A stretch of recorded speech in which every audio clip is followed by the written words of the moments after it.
नमस्कार मेरे दोस्तों, मेरे साथियों, मेरे छोटे भाइयों बहनों, आईएएस आरएएस विद्यार्थियों में आपका स्वागत है, हार्दिक अभिनंदन है। तो मेरे मित्रों, 2-3 दिन के बाद हम आए हैं सुजस लेकर। तो आज हम चर्चा करेंगे 21, 22 और 23 तारीख के सुजस पर। ठीक है, जो हमारी डेट के अकॉर्डिंग हम एक दिन आगे लेके चलते हैं डेट को। उसका कारण ये है कि रात में 10 बजे आता है ये।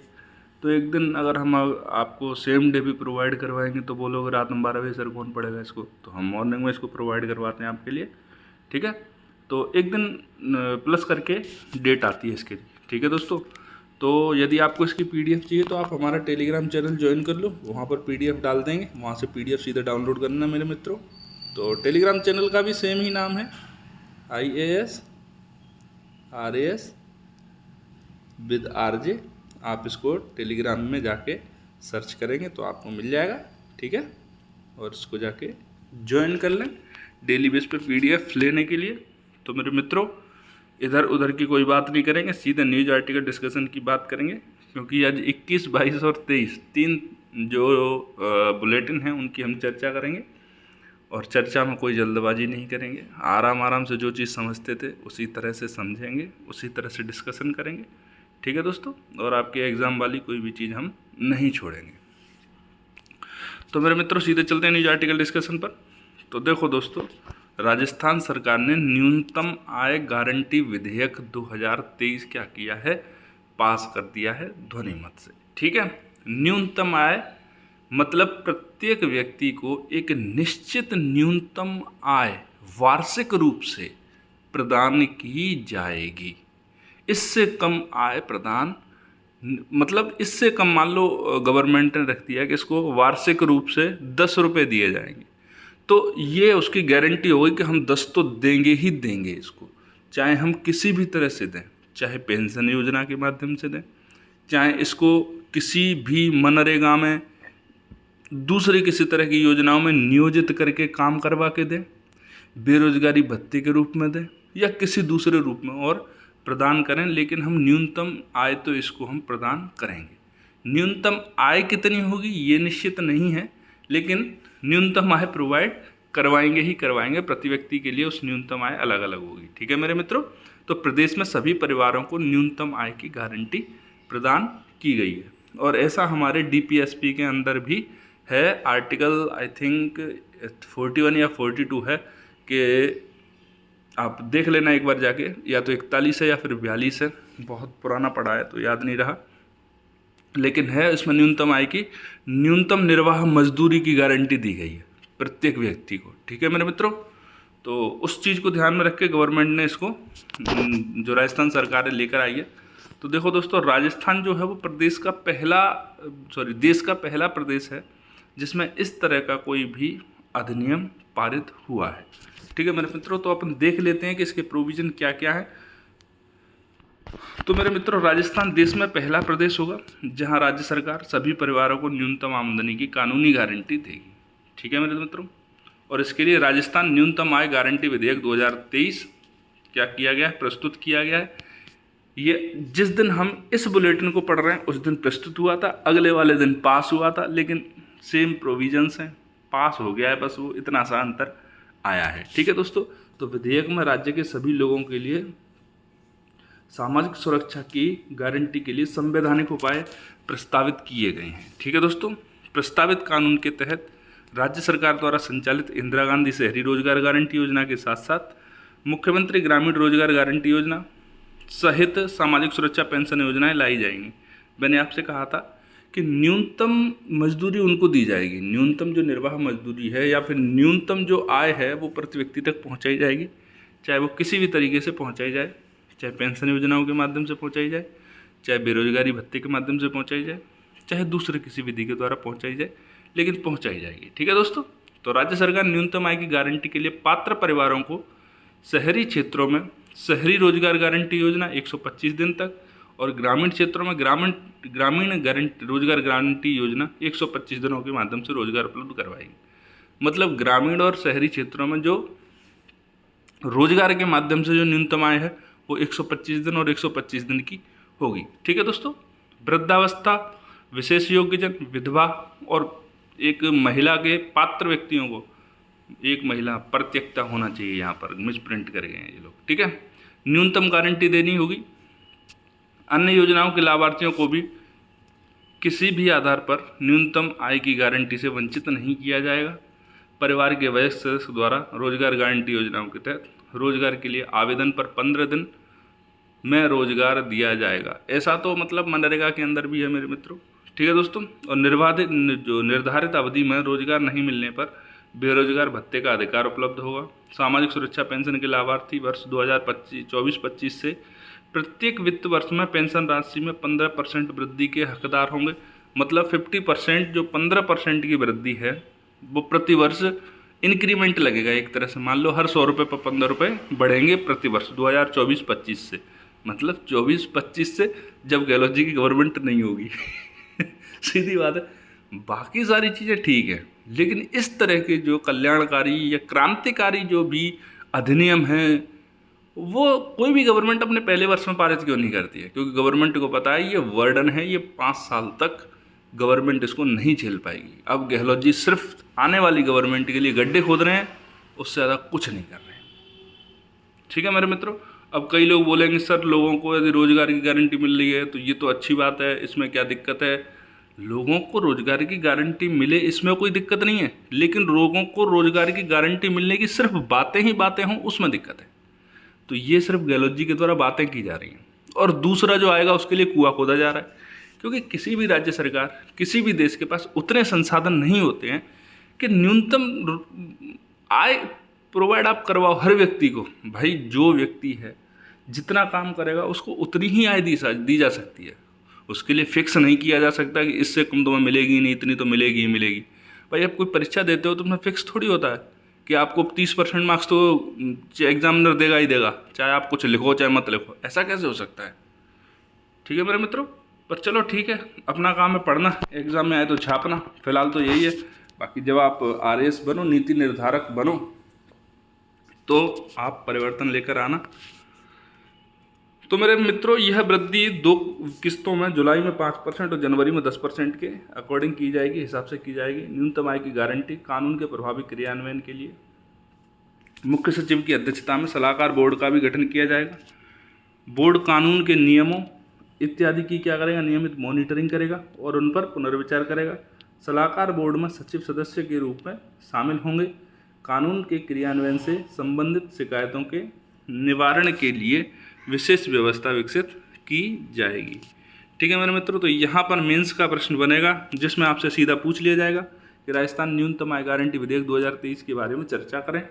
बाकी प्रीलिम्स के बारे में तो यहाँ से कोई भी प्रश्न मेरे हिसाब से तो नहीं बन रहा है। और प्रीलिम्स में यदि प्रश्न बना भी तो आपसे इसमें पूछेंगे न्यूनतम जो रोजगार है वो निम्नलिखित में से किसके माध्यम से दिया जाएगा? न्यूनतम रोजगार बोल रहा हूँ, न्यूनतम जो आय है वो निम्नलिखित में से किसके माध्यम से दी जाएगी? तो उसमें आपसे ऑप्शन दे रखे होंगे कि सामाजिक सुरक्षा पेंशन योजनाओं के माध्यम से, बी में लिख रहा होगा आपका कि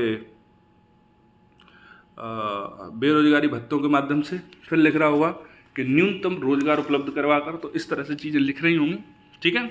और स्टेटमेंट टाइप क्वेश्चन ही बनेगा यहाँ से। तो मेरे मित्रों हम चलते हैं और आगे देखते हैं आगे क्या हो रहा है। तो देखो 60,000 किसानों का 409.6 करोड़ रुपए का ऋण माफ़ किया है, 60,000 किसानों का। और बाकी किसानों की जो बारी है उससे बोल दिया कि राष्ट्रीयकृत बैंक हैं उनका ऋण माफ़ करने का अधिकार केंद्र सरकार का है, हम नहीं कर पाएंगे। जब आप नहीं कर पाओगे तो घोषणा क्यों कर देते हो उठा के मुँह? चलो दोस्तों अपन चलते हैं अपने आगे। तो वीडियो कॉन्टेस्ट चल रहा है मेरे मित्रों, आप भी बनाओ वीडियो, कुछ आप भी जीतो 1-8 लाख रुपए, कोचिंग का खर्चा तो निकाल ही लो, कुछ नहीं तो, ठीक है दोस्तों। सौर कृषि आजीविका योजना है, उसके माध्यम से क्या किया जा रहा है दोस्तों कि 5100 मेगावाट के 1700 सौर संयंत्रों की स्थापना होगी। देखो दोस्तों सौर कृषि आजीविका जो योजना है वो क्या है कि इसमें जो किसान हैं उनकी जो बंजर भूमि पड़ी है उनसे क्या करेगी कंपनी, किराए पर, लीज पर, रेंट पर उस बंजर भूमि को ले लेगी और उस पर क्या करेगी? सोलर पावर प्लांट स्थापित कर देगी। उससे क्या होगा? जो स्थानीय किसान है सबसे पहले उनको बिजली प्रोवाइड की जाएगी, जहाँ पर बिजली का जिस क्षेत्र में उत्पादन हो रहा है उस क्षेत्र के ग्रामीणों को बिजली उपलब्ध की जाएगी। तो इस तरह से क्या होगा? कंपनियों को भी फायदा, ग्रामीणों को भी फायदा, उस क्षेत्र को भी फायदा। ठीक है मेरे मित्रों, तो अपन देख लेते हैं कि क्या है ये योजना। तो मेरे मित्रों, सौर कृषि आजीविका योजना, इसका नाम है स्काई, SKAY। ठीक है, उद्देश्य क्या है? सौर ऊर्जा संयंत्रों की स्थापना के लिए किसानों की बंजर भूमि को लीज या किराए पर लेकर राज्य के प्रचुर भूमि संसाधनों का उपयोग करना। ठीक है, इस योजना के तहत स्थापित होने वाले सौर ऊर्जा संयंत्र से उत्पादित होने वाली बिजली सबसे पहले आसपास के क्षेत्रों को मिलेगी। दिन के समय कृषि कार्यों के लिए पर्याप्त मात्रा में बिजली उपलब्ध हो सकेगी। ये तो है ये वाली योजना। अब देखो, इस योजना के बारे में और एक्स्ट्रा क्या चीज़ें हो सकती हैं, वो ऑलरेडी सुजस के अंदर दे रखी हैं और बहुत बेहतरीन दे रखी हैं। इसलिए हम सुजस को बहुत बेहतरीन पत्रिका मानते हैं। एक तो ऑथेंटिक है, दूसरी इन्फॉर्मेशन भी बहुत अच्छी होती है। देखो मेरे मित्रों, प्रदेश के किसानों को दिन के समय में बिजली उपलब्ध करवाने, देखो आपकी समझ में मोटा मोटी योजना आ गई होगी कि हम योजना कौन सी है, किसके बारे में बात करने वाले हैं। अब इसकी टेक्निकल जो बातें हैं, छोटी छोटी बातें हैं जो आपके एग्जाम के लिए इंपॉर्टेंट हो सकती हैं, उनको देख लेते हैं। तो प्रदेश के किसानों को दिन के समय में बिजली उपलब्ध करवाने, कब समय? दिन के समय में किसानों को, मतलब कृषि कार्यों के लिए जो बिजली प्रोवाइड करवाई जाएगी वो दिन के समय की जाएगी। सिर्फ आपको जो बिजली है, जो दिन के जो बिजली से संबंधित कृषि के कार्य हैं, उनको आप दिन के समय में निपटा लो। ठीक है, तो प्रदेश के किसानों को दिन के समय में बिजली उपलब्ध करवाने, ग्रामीण क्षेत्रों में विकेंद्रीकृत सौर ऊर्जा संयंत्रों को बढ़ावा देने और उसके लिए सौर आजीविका योजना के सकारात्मक परिणाम प्राप्त हो रहे हैं। सकारात्मक परिणाम प्राप्त हो रहे हैं, अगर इस लाइन को आप हटा दो तो आपके इसके उद्देश्य पता लग गए इस योजना के, कि दिन के समय में किसानों को बिजली उपलब्ध करवाना और विकेंद्रीकृत सौर ऊर्जा संयंत्रों को बढ़ावा देना। ठीक है, PM Kusum component C feeder level solarisation के तहत शुरू की गई है ये योजना। ठीक है, आपसे प्रीलिम्स के अंदर एक क्वेश्चन डाल दिया जाएगा ABCD ऑप्शन में कि इस योजना की शुरुआत, या आपसे बोला तो सौर कृषि आजीविका योजना की शुरुआत निम्नलिखित में से किसके तहत की गई है? तो PM Kusum component C feeder level solarisation के तहत की गई है। ठीक है दोस्तों, किसानों, भूमि मालिकों और सौर ऊर्जा विकासकर्ताओं की सुविधा के लिए राज्य सरकार द्वारा सौर कृषि आजीविका योजना के तहत ऑनलाइन भूमि पंजीकरण वेब पोर्टल भी शुरू किया गया है। इस पोर्टल पर विकासकर्ताओं को सौर ऊर्जा संयंत्र स्थापित करने के लिए भूमि की उपलब्धता की जानकारी होगी। विकासकर्ताओं का अर्थ यहाँ पर है मित्रों, जो कंपनियाँ सौर ऊर्जा संयंत्र यहाँ पर स्थापित करेंगी, उन जो कंपनियाँ हैं उनको क्या होगा, यहाँ से जो भूमि की उपलब्धता है, कहाँ कहाँ पर बंजर भूमि है, कौन कौन सा किसान इच्छुक है उस पर सौर ऊर्जा संयंत्र लगवाने के लिए, तो उस सब की जानकारी यहाँ पर प्राप्त होगी। ठीक है मेरे मित्रों, राजस्थान सरकार का उद्देश्य प्रदेश को हरित ऊर्जा राज्य बनाने के लिए 142 गीगावाट की विशाल सौर ऊर्जा उत्पादन क्षमता का दोहन करके नेट जीरो के लक्ष्य को प्राप्त करना है। तो दोस्तों यहाँ से आपको एक और प्रश्न मिल गया कि राजस्थान के अंदर जो हरित ऊर्जा क्षमता है, सौर ऊर्जा क्षमता है, वो कितनी है? तो 142 गीगावाट है। ठीक है, कितनी है टोटल क्षमता? 142 गीगावाट। अब आप कमेंट सेक्शन में बता सकें तो एक बात बताना कि अभी वर्तमान में कितना सौर ऊर्जा का अपन दोहन कर पा रहे हैं राजस्थान के अंदर। ठीक है मेरे मित्रों, तो परंपरागत ऊर्जा स्रोतों पर निर्भरता कम कर उपभोक्ताओं को सस्ती बिजली उपलब्ध कराए जाने के प्रयास किए जा रहे हैं। तो ये मेंस के अंदर आप चाहो तो डाल सकते हो। बाकी योजना के बारे में तो आपको पता ही लग गया कि जो बंजर भूमि पड़ी हुई है किसानों की, क्या करना है, उस पर सौर ऊर्जा संयंत्र लगाने हैं और उस तरह के कार्य करने हैं। ठीक है मेरे मित्रों, और किसके तहत शुरू की गई है ये? तो PM Kusum component C feeder level solarisation के तहत इस योजना को शुरू किया गया है। ठीक है, तो सौर कृषि आजीविका योजना के बारे में आपको क्लियरिटी बनी होगी मेरे मित्रों। तो दोस्तों अब चलते हैं अपन थोड़ा सा और आगे। चलो मेरे मित्रों इधर चलते हैं। देखो आपके मतलब की सबसे बड़ी न्यूज़, लोक प्रशासन संस्थान जयपुर और क्षेत्रीय केंद्र उदयपुर में विकसित होंगे।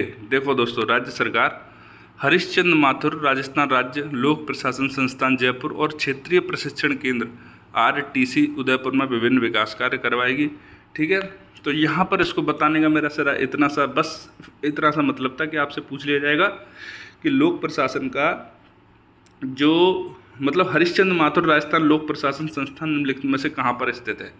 आपसे इस तरह से संस्थानों के बारे में कई बार पूछते हैं, तो पूछ लेगा। और आपको एक और बात बता दूं, आपकी ट्रेनिंग यही होने वाली है RAS बनने के बाद।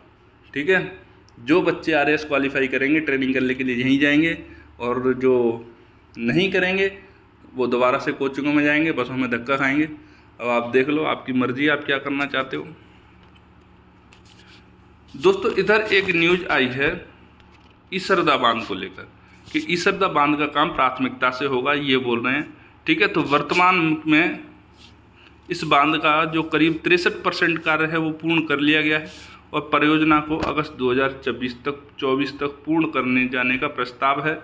भाई इनका जब कार्यकाल था जब तो ये योजना पूरी नहीं हुई। ठीक है, अब इलेक्शन होने वाले हैं, अब ये चूरन चटनी चटा रहे हैं जनता को कि हम आपका ईसरदा बांध का काम पूरा करवा देंगे, हमें वोट देना। भाई पिछले 3 साल से क्या कर रहे थे आप लोग, अभी पूरा करवाओगे? ठीक है, तो अब देख लेते हैं दोस्तों अपने एग्जाम के लिए। तो ईसरदा बांध इंपॉर्टेंट है। ईसरदा बांध देखो राजस्थान में टोंक जिले में एक निर्माणाधीन बांध परियोजना है। यह बनास नदी पर बनाया गया एक बांध है। वर्ष 2017 में ही इसके लिए धन आवंटित कर दिया गया था। मतलब देख रहे हो कब से चल रही है, देख रहे हो विनोद। पूर्वी राजस्थान के लिए राजस्थान की यह दूसरी सबसे बड़ी परियोजना है। राज्य के अलवर, जयपुर सहित दौसा और सवाई माधोपुर को लाभ पहुंचाएगी। एक तो पूर्वी राजस्थान नहर है, वो तो सबसे बड़ी है, और दूसरी सबसे बड़ी कौन सी है? ईसरदा बांध। ठीक है, ईसरदा बांध कहाँ पर है? तो टोंक जिले के अंदर निर्माणाधीन है, बनास नदी पर। ठीक है, अब आपको क्लियरिटी आ गई, बनास नदी पर निर्माणाधीन है राजस्थान के टोंक में। कौन सा बांध? ईसरदा बांध। ठीक है मेरे मित्रों, तो मेरे मित्रों नीचे आएंगे तो आपको एक और संस्था का नाम मिलेगा कि राजस्थान ILD कौशल विश्वविद्यालय कौन सी जगह पर स्थापित है? कौन सी जगह पर स्थापित है? जयपुर में। इसका नाम परिवर्तन करने के लिए संशोधन विधेयक कब आया? तो 2023 के अंदर। ठीक है मेरे मित्रों, राजस्थान कौशल विश्वविद्यालय, इसका नाम क्या कर दिया? राजस्थान ILD कौशल विश्वविद्यालय है। ठीक है दोस्तों, तो इसके लिए विधेयक कब आया? 2023 में नाम बदलने के लिए विधेयक आया हुआ है। अभी देखते हैं इसका क्या अधिनियम बन पाएगा या नहीं बन पाएगा। ठीक है, तो आपको तो इतनी सी बात याद रखनी है कि राजस्थान ILD कौशल विश्वविद्यालय कहाँ पर स्थित है। ठीक है, तो जयपुर के अंदर है। ओके दोस्तों, तो आज के पेपर के अंदर सिर्फ इतना ही सही था। अब चलते हैं अगले सुजस बुलेटिन की तरफ। ठीक है, तो देखो मेरे दोस्तों, राजस्थान न्यूनतम आय गारंटी वाला पहला राज्य बन चुका है। मैंने कल जो आपका इससे पहला जो आपको बताया है उसमें पढ़ाया था कि विधेयक पारित हुआ है, विधेयक लाया गया है। अब विधेयक क्या हो चुका है? पारित हो चुका है। वही सारी बातें हैं पुरानी, एक बार फिर से रिवीजन कर लेते हैं। ठीक है दोस्तों, तो राजस्थान विधानसभा ने शुक्रवार का मतलब शुक्रवार जो निकला है अपना, ठीक है, प्रदेशवासियों के हित में एक महत्वपूर्ण निर्णय लेते हुए राजस्थान न्यूनतम आय गारंटी विधेयक 2023 ध्वनिमत से पारित कर दिया है। ठीक है, ध्वनिमत का मतलब समझते ही हो आप, भाई कौन कौन मानता है पारित है? तो सारे बोल देंगे पारित है, पारित है, पारित है, चिल्लाएंगे, आवाज़ लगाएंगे, जिनकी आवाज़ ज़्यादा होगी वो ध्वनिमत होगी। ठीक है, इस कानून के माध्यम से दोस्तों क्या होगा? ग्रामीण और शहरी क्षेत्रों के परिवारों को एक वर्ष में 125 दिन का रोजगार और रोजगार नहीं मिलने की स्थिति में बेरोजगारी भत्ता, ठीक है, वृद्धजन, विशेष योग्यजन, विधवा और एकल महिला को प्रतिमाह 1000 रुपये पेंशन सुनिश्चित करने के लिए महात्मा गांधी न्यूनतम पेंशन आय गारंटी योजना लागू की जाएगी। अब आपको पता लग गया, रोजगार नहीं मिलेगा तो बेरोजगारी भत्ता दिया जाएगा। और जो वृद्धजन हैं, विशेष योग्यजन हैं, उनको क्या होगा? सामाजिक सुरक्षा जो पेंशन योजना है उसके अंतर्गत आने वाले लोगों को सामाजिक सुरक्षा पेंशन योजना के माध्यम से पैसे दिए जाएंगे। मतलब सीधी सीधी बात है कि अब पैसों का बंटवारा शुरू हो गया, पैसे बांटे जाएंगे।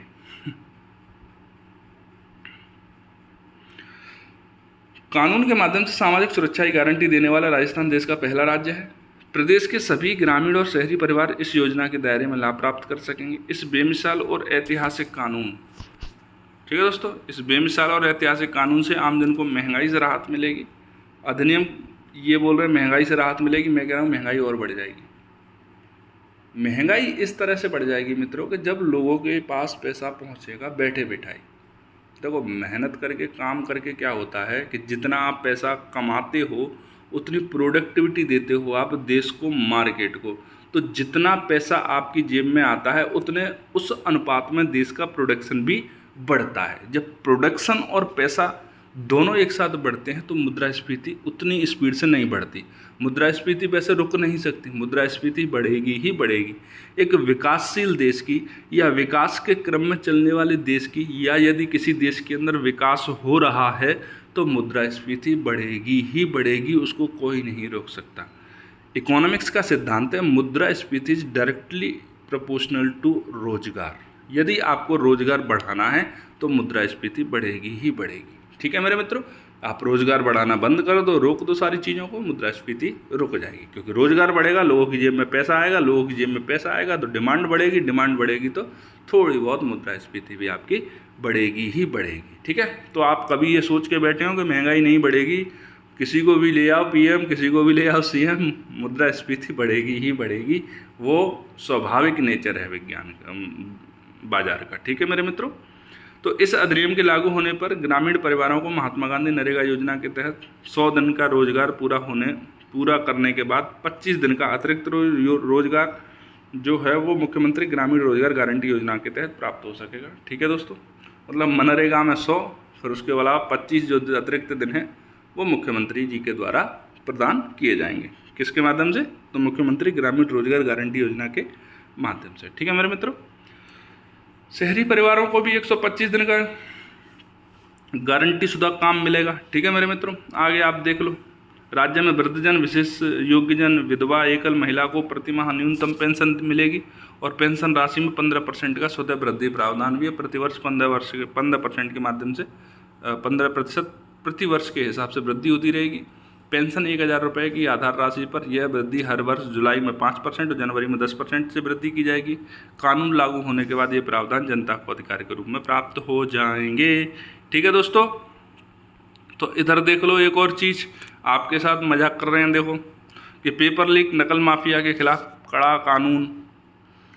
ठीक है, कानून में संशोधन, दोषियों को आजीवन कारावास तक की सजा मिलेगी। तो राजस्थान सार्वजनिक परीक्षा भर्ती में अनुचित साधनों की रोकथाम के अध्युपाय संशोधन विधेयक 2023 पारित हो चुका है। ठीक है,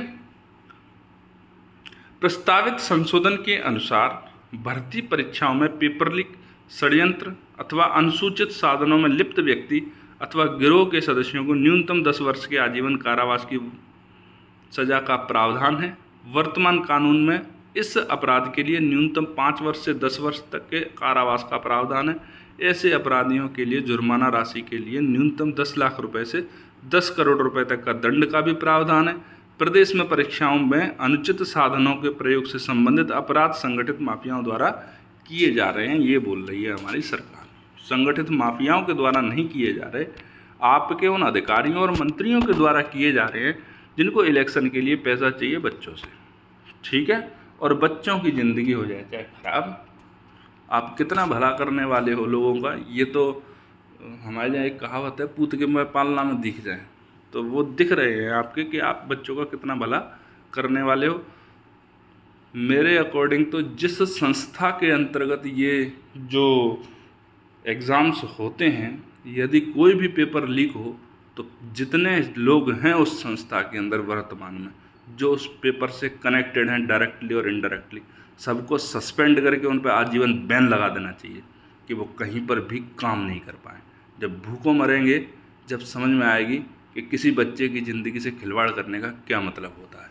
ठीक है मेरे मित्रों, लेकिन यहाँ तो कानून से कबड्डी खेलने वालों को भी कमी नहीं है। बस आप तो अपने एग्ज़ाम के लिए इतना सा याद रख लो कि राजस्थान सार्वजनिक परीक्षा भर्ती में अनुसूचित साधनों की रोकथाम के लिए अध्युपाय संशोधन विधेयक कब पारित हुआ, और दूसरा इसके अंदर क्या क्या प्रावधान है, कितने वर्ष की सज़ा का प्रावधान किया गया है, कितना जुर्माने का प्रावधान किया गया है। बस आप इन चीज़ों को याद रख लो, बाकी तो फिर ईश्वर करेगा जो होगा ही मेरे मित्रों। अब चलते अपन थोड़ा सा और आगे। तो देखो, मारवाड़ चिकित्सा विश्वविद्यालय विधेयक 2023 विधानसभा में पारित हो चुका है। तो आपके लिए यहाँ पर एग्ज़ाम के लिए याद रखने की सिर्फ इतनी सी बात है कि मारवाड़ चिकित्सा विश्वविद्यालय कहाँ पर खोला जा रहा है, तो जोधपुर के अंदर खोला जा रहा है। ठीक है दोस्तों, बस इसके अलावा कोई भी चीज़ इसमें आपको लिए एग्ज़ाम के लिए ना तो ज़रूरी है और ना आपको याद रखना है। बस इतनी सी बात याद रखनी है कि जोधपुर में मारवाड़ चिकित्सा विश्वविद्यालय खोला जा रहा है।